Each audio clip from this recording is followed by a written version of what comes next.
السلام علیکم ناظرین، ہم آپ کو بتانے جا رہے ہیں کورلس عثمان کے زبردست حالات و واقعات کے بارے میں۔ بہت ہی زبردست، بہت ہی کمال اور دیکھنے والوں کو جوڑ کر رکھنا۔ جی ہاں، آج کل کورلس عثمان میں کچھ ایسے حالات دکھائی جا رہے ہیں اور نئی قسط اس کی واضح مثال ہے، جہاں ہمیں اس قسم کے زبردست حالات دکھائی گئے ہیں،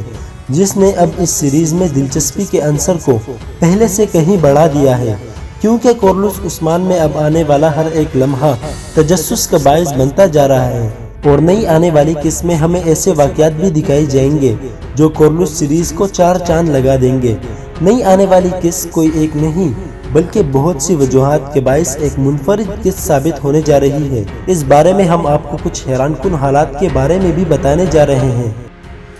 آپ دیکھ رہے ہیں معلوماتی ورلڈ، جس کے ساتھ میں ہوں فیصل رحمان۔ ہمارے اس ویڈیو کو مکمل دیکھیے، اگر پسند آئے تو چینل کو سبسکرائب کیجیے اور بیل آئیکن کو دبائیے تاکہ لمحہ بلمحہ ایسی معلوماتی ویڈیوز آپ تک پہنچتی رہیں۔ بصورت دیگر ہمیں اپنی رائے سے آگاہ کیجیے۔ نئی قسط کا آغاز ایک سنسنی خیز حالات میں ہوتا ہے، جہاں عثمان صاحب اپنے سپاہیوں کو حکم دیتے ہیں کہ کسی سلجوقی سپاہی کی جان نہیں لینی، بلکہ انہیں زندہ رکھتے ہوئے ایک ساتھ باندھنا ہوگا، اور جان سے نہ ماننے کی وجہ کوئی بھی ترک دوسرے ترک کی جان بلا وجہ نہیں لے سکتا۔ یہ تمام کام کرنے میں عثمان صاحب اور ان کے سپاہیوں کا کافی وقت صرف ہو جاتا ہے، جس کا فائدہ وزیر عالم شاہ کو ہوتا ہے، کیونکہ وزیر عالم شاہ زخمی حالت میں کڑا ہو جاتا ہے اور عثمان صاحب کو دھوکہ دیتے ہوئے ایک خفیہ راستے سے فرار ہو جاتا ہے۔ وزیر کی فرار ہونے کی 2 بڑی وجوہات دکھائی جاتی ہیں، جس میں ایک پہلے ہی وزیر نے جلالی کو کہتے ہوئے اپنے کمرے میں ایک خفیہ راستہ بنا رکھا ہوتا ہے تاکہ عثمان صاحب کے ممکنہ حملے سے بچنے کے لیے وہاں پناہ لے سکے، اور اسی کے ساتھ وزیر نے اپنے لباس کے نیچے زرہ بھی پہن رکھا ہوا ہوتا ہے، جو وزیر کو عثمان صاحب کی تلوار کے گہرے زخم سے بچا لیتا ہے، اور یوں وزیر عثمان صاحب کو دھوکہ دیتے ہوئے اپنے کمرے میں موجود خفیہ کمرے میں روپوش ہو جاتا ہے۔ اسی دوران سلجان خاتون کے فوت ہو جانے کی کہانی کا بھی خاتمہ ہو جاتا ہے اور سلجان خاتون ہوش میں آ جاتی ہیں، اور دیگر سردار خواتین بھی مزید کسی آفت سے محفوظ رہتی ہیں۔ لیکن اناگول قلعے میں کہانی ایک نئے انداز میں پیش کی جاتی ہے،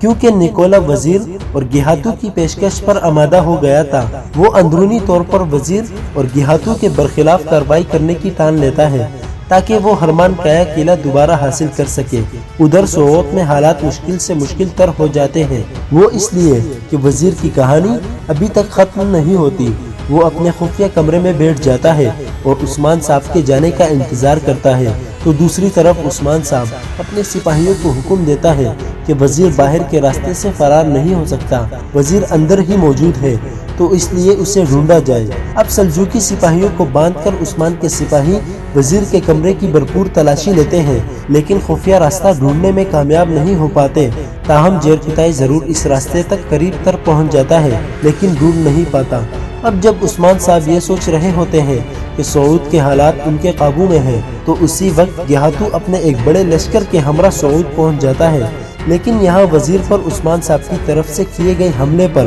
گیہاتو بھی حیرت زدہ رہ جاتا ہے۔ اب گیہاتو تک بھی یہی خبر پہنچتی ہے کہ وزیر کو زخمی کیا گیا ہے اور عثمان صاحب کے پاس سرائے کے اندر موجود ہے، اور اسی لیے گیہاتو کے سپاہی وزیر کو حاصل کرنے کی غرض سے سرائے کو چاروں طرف سے گھیرے میں لے لیتے ہیں، اور پھر گیہاتو حملہ کرنے سے پہلے عثمان صاحب کو پیغام بھیجتا ہے، جس پر عثمان صاحب سمجھ جاتے ہیں کہ گیہاتو وزیر کو حاصل کرنا چاہتا ہے، اور اسے معلوم نہیں کہ وزیر روپوش ہو گیا ہے، اور اسی وجہ سے اس نے ابھی تک سرائے پر حملہ بھی نہیں کیا۔ بہرحال عثمان صاحب اپنے سپاہیوں کو سرائے کے اندر موجود رہنے اور وزیر کو تلاش کرنے کا حکم دیتے ہیں، اور خود گیہاتو سے ملاقات کرنے چلے جاتے ہیں۔ اب یہاں اسی قسط کا یہیں پر اختتام ہو جاتا ہے، لیکن اب اس کے بعد کیا ہوگا، اور گیہاتو اور عثمان صاحب کی ملاقات میں گیہاتو عثمان صاحب کو کیا کرنے کو کہیں گے، اور عثمان صاحب کیسے سعود سے بحفاظت نکلنے میں کامیاب ہوں گے، اور بہت سی معلومات ہم آپ تک پہنچائیں گے اپنی نئی آنے والی ویڈیوز میں۔ تب تک کے لیے اجازت دیجیے گا اور ویڈیو کو لائک دینا نہ بھولیے گا۔ اللہ حافظ۔